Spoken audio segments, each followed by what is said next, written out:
નમસ્તે બાળકો, આજે આપણે ગુજરાતી વિષયમાં પાઠ 4 જંગલ બુક તેમાં સિંહ સાહેબની પૂછ તેની સમજૂતી મેળવીશું.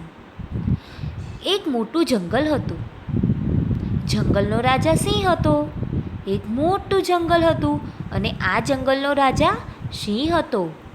જાતે શિકાર કરે, ભરપેટ જમે અને બાકી વધ્યું હોય એ એક શિયાળ ખાય. આ સિંહ જાતે શિકાર કરતો અને શિકાર કરીને તે ભરપેટ જમે અને જમી લઈ પછી જે બાકી વધેલું હોય તો તે એક શિયાળ ખાઈ જતો હતો. શિયાળને પણ મજા આવી ગઈ હતી. કશું કરવાનું નહીં તો પણ જમવાનું મળી જાય. શિયાળને તો ખૂબ મજા આવવા લાગી, કેમ કે કશું કામ કરવાનું નહીં અને જમવાનું એને મળી જતું હતું. સિંહ ઘરડો થઈ ગયો. ઘરડો એટલે કે વૃદ્ધ. હવે સિંહ વૃદ્ધ થઈ ગયો. હવે જાતે શિકાર કરીને ખાવા જેટલી શક્તિ જ ન હતી. હવે સિંહ વૃદ્ધ થઈ ગયો એટલે તેનામાં જાતે શિકાર કરીને ખાવા જેટલી પણ એનામાં શક્તિ એટલે કે તાકાત એનામાં રહી હતી નહીં. સિંહ અને શિયાળ 3-4 દિવસથી ભૂખ્યા હતા. હવે જમવાનું નહીં મળતું હતું. સિંહ શિકાર કરી શકતો ન હતો એટલે સિંહ અને શિયાળ 3-4 દિવસથી ભૂખ્યા હતા. એક દિવસ શિયાળે જોયું કે દૂરથી એક સસલો આવતો હતો. એક દિવસ શિયાળ જોઈ છે કે દૂરથી એક સસલો આવે છે. શિયાળે સિંહને સમજાવ્યું કે તમે થોડીક વાર મરવાનું નાટક કરો તો સસલાનો શિકાર કરી શકાય એમ છે. હવે આ શિયાળ એટલે બહુ ચાલાક. તો શિયાળ સિંહને શું સમજાવે છે? તમે થોડીક વાર મરવાનું નાટક કરો, તમે થોડીક વાર નાટક કરો તો આપણે આ જે સસલો આવે છે તો આપણે એનો શિકાર કરી શકીએ. શિયાળની વાત માનીને સિંહ હલ્યા ચાલ્યા વગર પડી રહ્યો. શિયાળની વાત સિંહ માની જાય છે અને સિંહ પણ હલ્યા ચાલ્યા વગર પડી રહે છે. શિયાળ તો ખોટું ખોટું રોતો જાય અને સિંહ પર સૂકા પાંદડા નાખતું જાય.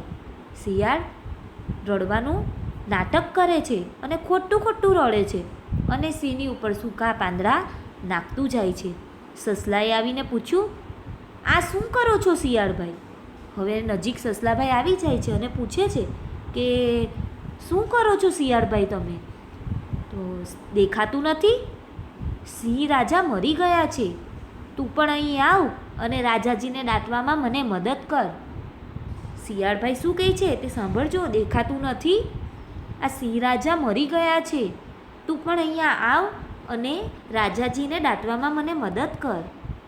સસલાને થયું કે મરેલા સિંહ માટે શિયાળભાઈ દુઃખી થાય એવા જ નથી. શિયાળભાઈ તો બહુ ચાલાક.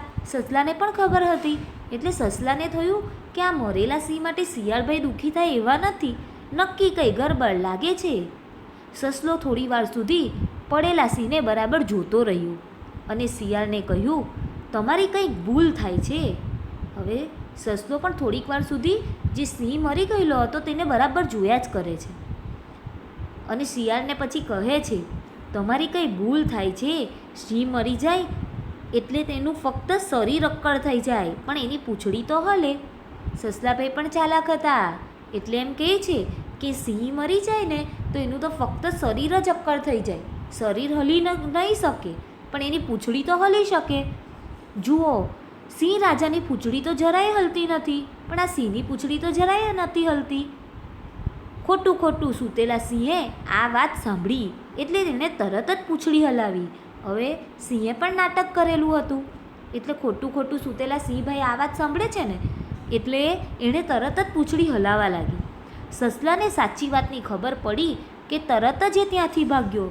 હવે એને સાચી વાતની ખબર પડી ગઈ કે આ લોકો તો મને ફસાવવા માંગે છે એટલે એ લોકો સસલો ત્યાંથી ભાગી જાય છે.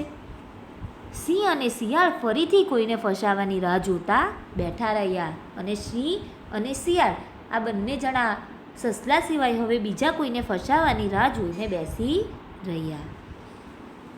Thank you.